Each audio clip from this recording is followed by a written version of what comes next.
स्वभावचिन्मयानन्दं कृपापूर्णं जगत्पतिं हरिषड्वर्गजेतारं नित्यानन्दगुरुं भजे।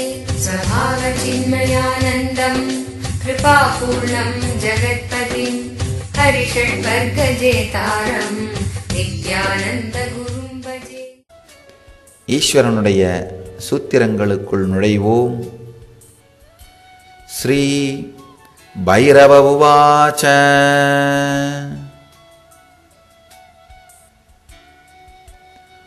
ஊர்த்வே பிராணோ ஹ்யதோ GO விசர்காத்மா பரோச்சரேத் உத்பத்தித்யவிதயஸ்தானே பரணாத் பரிதாஸ்திதிஹி.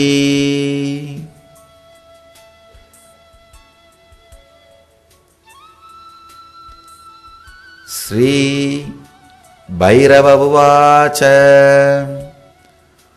ஊர்த்வே பிராணோ ஹ்யதோ GO விசர்காத்மா பரோச்சரேத் உத்பத்தித்யதயஸ்தானே பரணாத் பரிதாஸ்திதிஹி.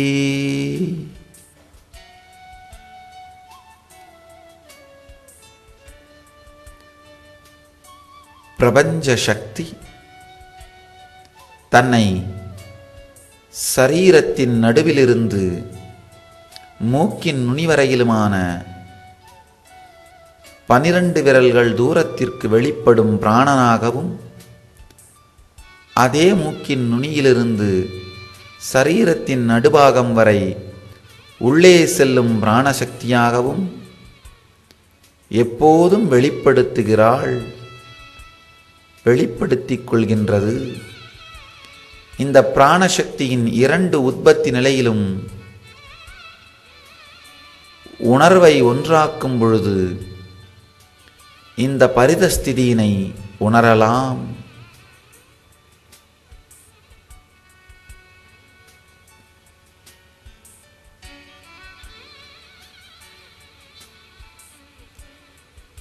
நேரடியாக நித்திய நிலைக்கு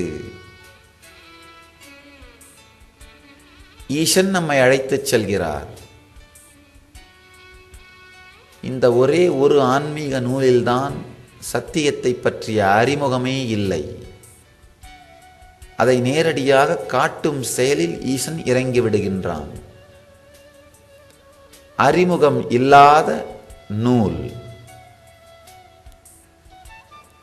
இதை செய்தால் என்ன நடக்கும் என்று சொல்வதில் கூட ஈஸ்வரன் நேரத்தை வீணடிக்கவில்லை, காலத்தை கழிக்கவில்லை. சத்தியத்தை நேரடியாக காட்டும், நித்திய நிலையை நேரடியாக உணர்த்தும் செயலிலே ஈஸ்வரன் இறங்கிவிடுகின்றான்.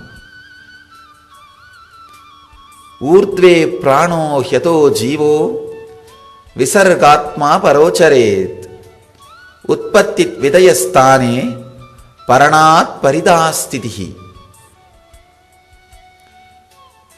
எளிமையான மொழிபெயர்ப்பு. ஒளி வீசுபவளே, இந்த அனுபவம் 2 மூச்சுக்களுக்கு இடையில் கிடைக்கலாம். சுவாசம் உள்ளே வந்து சற்று திரும்புவதற்கு முன்பும் நடைபெறலாம்.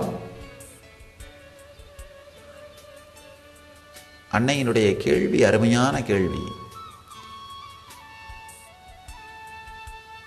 தேவியினுடைய சந்தேகம் திக் தேச கால விளக்கங்களை தாண்டிய சத்திய நிலையை உணர்வது எவ்வாறு அப்படின்னு கேட்கிறார்.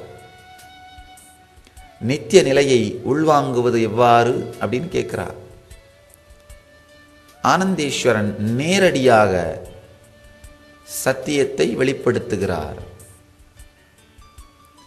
நேரடியாக இதை உணர்வாக்குவதற்கான நுட்பத்தை அளிக்கின்றார்.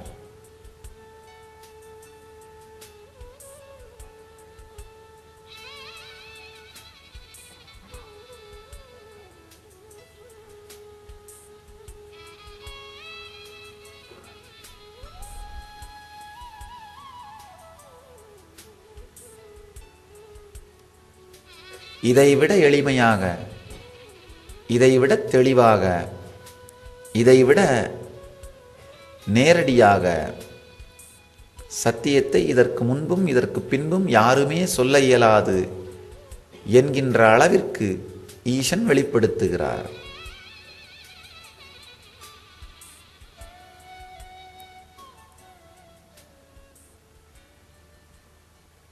நமக்குள் எப்பொழுதும் நடந்து கொண்டிருக்கின்ற பிரபஞ்ச சக்தியின் ஓட்டம் சுவாச ஓட்டம். இந்த பிரபஞ்ச சக்தி நமக்குள் எப்பொழுதும் நிகழ்த்தி கொண்டிருக்கின்ற ஒரே செயல் சுவாச ஓட்டம். நமக்குள் நிகழ்கின்ற இந்த சுவாசம் நமக்கும் பிரபஞ்சத்திற்கும் இடையிலே ஒரு பாலமாக இருக்கும். நமக்கும் பிரபஞ்சத்திற்கும் இடையிலே இருக்கின்ற ஒரே பாலம் சுவாசம்தான். ஒரு சுவாசத்தின் ஒரு கரையிலே ஸ்தூலமான உடல், மறுகரையிலே சூக்ஷ்மமான ஆன்மா. அக்னி பஞ்சபூதங்களுக்கு பாலமாக இருப்பது. இந்த ஐம்பூதங்கள் நீர், நிலம், நெருப்பு, காற்று, ஆகாயம். இந்த ஐந்து பூதங்களிலே நிலமும் நீரும் வடிவம் உடையது, காற்றும் ஆகாயமும் வடிவம் கடந்தது. நெருப்பு இந்த இரண்டிற்கும் பாலமாக இருப்பது. நெருப்பை வடிவம் உடையது அப்படின்னு சொல்ல முடியாது, வடிவம் இல்லாததுன்னு சொல்ல முடியாது. காணப்படுவது ஆனால் வடிவமில்லாதது. இந்த நிலமும் நீரும் நெருப்பிற்குள் செலுத்தப்பட்டால், வடிவம் இருக்கின்ற இந்த இரண்டும் நெருப்பிற்குள் நுழைந்தால் வடிவம் இல்லாத காற்றாகவும் ஆகாயமாகவும் மாறிவிடும். வடிவத்தோடு இருக்கின்ற ஒன்றை வடிவம் கடந்த ஒன்றாக மாற்றுகின்ற பாலம் இந்த அக்னி, இந்த நெருப்பு. அதனால்தான் ஈஸ்வரன் லிங்கோத்பவனாக அக்னி ஸ்வரூபியாக திருவண்ணாமலையில் வெளிப்பட்ட தினம் சிவராத்திரி. இதே சிவராத்திரியில்தான் வடிவத்திலே சிக்கித் தவிக்கும் ஜீவன்களை வடிவம் கடந்த ஆன்ம அனுபூதிக்குள் அழைத்துச் செல்வதற்காக பஞ்சபூதங்களில் நடுநாயகமாய் பாலமாக இருக்கின்ற அக்னி ஸ்வரூபியாக இறைவன் வெளிப்பட்டான். இங்கும் இந்த சூத்திரத்தில் அதே போல லிங்கோத்பவனாக வடிவத்திலிருந்து வடிவத்தை தாண்டி நம்மை அழைத்துச் செல்லுகின்ற பாலமான சுவாசத்தின்